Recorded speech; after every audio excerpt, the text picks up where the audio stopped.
হরে কৃষ্ণা। শুভ ইন্দিরা একাদশী। শুভ ইন্দিরা একাদশীর মাহাত্ম্য পাঠ করব। হরে কৃষ্ণ।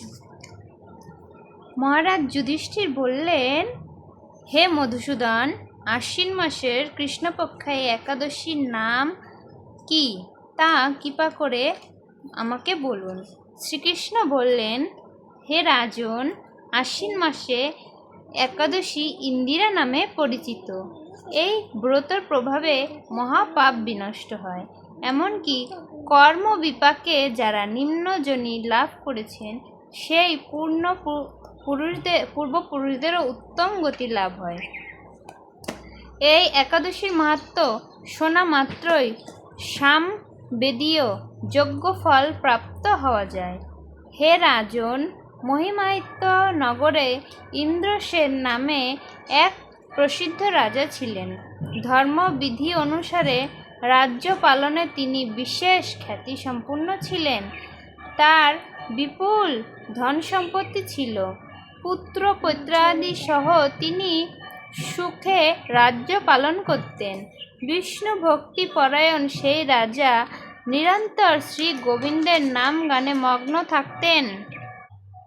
একদিন রাজা সুখে রাজসভায় বসে আছেন। এমন সময় দেবর্ষি নারদ স্বর্গ থেকে সেখানে এলেন। তাকে দর্শন করে রাজা হাত জোড় করে উঠে দাঁড়ালেন।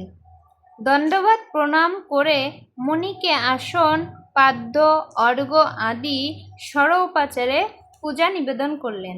তারপর বললেন, হে মুনিবর, আপনার দর্শন মাত্রই আমার যাবতীয় যজ্ঞফল লাভ হয়েছে। এখন আপনার আগমনের কারণ জানিয়ে আমাকে কৃতার্থ করুন। দেবর্ষি নারদ বললেন, হে মহারাজ, অতি বিমর্ষকর এক কথা শ্রবণ করুন। আমি এক সময় যমলোকে গিয়েছিলাম। সেখানে যমরাজের সভায় বহু পুণ্যকারী আপনার পিতাকে দেখলাম। ব্রত ভঙ্গ পাপে তাকে সেখানে যেতে হয়েছে। হে রাজন, আপনার পিতা সে সংবাদ প্রেরণ করেছেন, আমি এখন তা বলছি। তিনি বললেন, হে ঋষিবর, মাহিত্য ইন্দ্রসেন আমার পুত্র। তাকে বলবেন যে আমি বহু পূর্ণ অনুষ্ঠান করলেও কোনো কারণবশত যমালয়ে আসতে বাধ্য হয়েছি। আপনি কৃপা করে তাকে সর্বপাপনাশক ইন্দিরা একাদশীর ব্রত পালন করতে বলবেন। সেই ব্রতে প্রভাবে আমি নিষ্পাপ হয়ে স্বর্গলোকে যেতে সমর্থ হব। এই কথা জানবার জন্য আমার আগমন। হে রাজন, আপনার পিতার মঙ্গল বিধানে আপনি যথাবিধি ইন্দিরা ব্রত পালন করুন। রাজা জিজ্ঞেস করলেন, হে দেবর্ষি, সেই ইন্দিরার ব্রতের বিধি কি? তিনি কোন তিথিতে বা কোন পক্ষে এই একাদশীর ব্রত করা কর্তব্য তা কৃপা করে আমাকে বলুন। দেবর্ষি উত্তর দিলেন, হে মহারাজ, আশ্বিন মাসের কৃষ্ণপক্ষেই দশমীর দিন শ্রদ্ধা সহকারে প্রাতঃ স্নান করবেন। মধ্যাহ্নে ভক্তি ভাবাপন্ন হয়ে পুনরায় স্নান করবেন এবং রাত্রিকালে ভূমিতে শয়ন করবেন। পরদিন একাদশীতে প্রাতঃকৃত আদি সম্পন্ন করে নিরাহারে থাকবেন। ব্রতের নিয়মাবলী ধৃতভাবে পালন করবেন।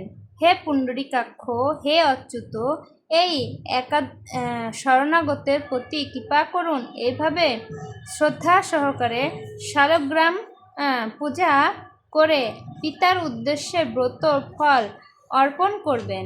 দ্বাদশীর দিন সকালে ভক্তি ভরে শ্রী গোবিন্দের পূজা করে ব্রাহ্মণ ভোজন করিয়ে অবশেষে নিজে মহাপ্রসাদ গ্রহণ করবেন। হে রাজন, বিধি অনুসারে শ্রী হরি এবং ভক্তদের অর্চন করলে আপনার পিতা বর্গ মুক্তি লাভ করে শীঘ্রই বৈকুণ্ঠে গমন করবেন। হরি বল। রাজাকে এই উপদেশ দিয়ে দেবর্ষি নারদ প্রত্যাস্থান করলেন। রাজা ইন্দ্রসেন মুনিবরের উপদেশ অনুসারে পুত্র পরিজন সহ ভক্তি সহকারে এই ইন্দিরা ব্রত অনুষ্ঠান পালন করলেন। তখন দেবলোক থেকে পুষ্পবৃষ্টি হতে লাগলো।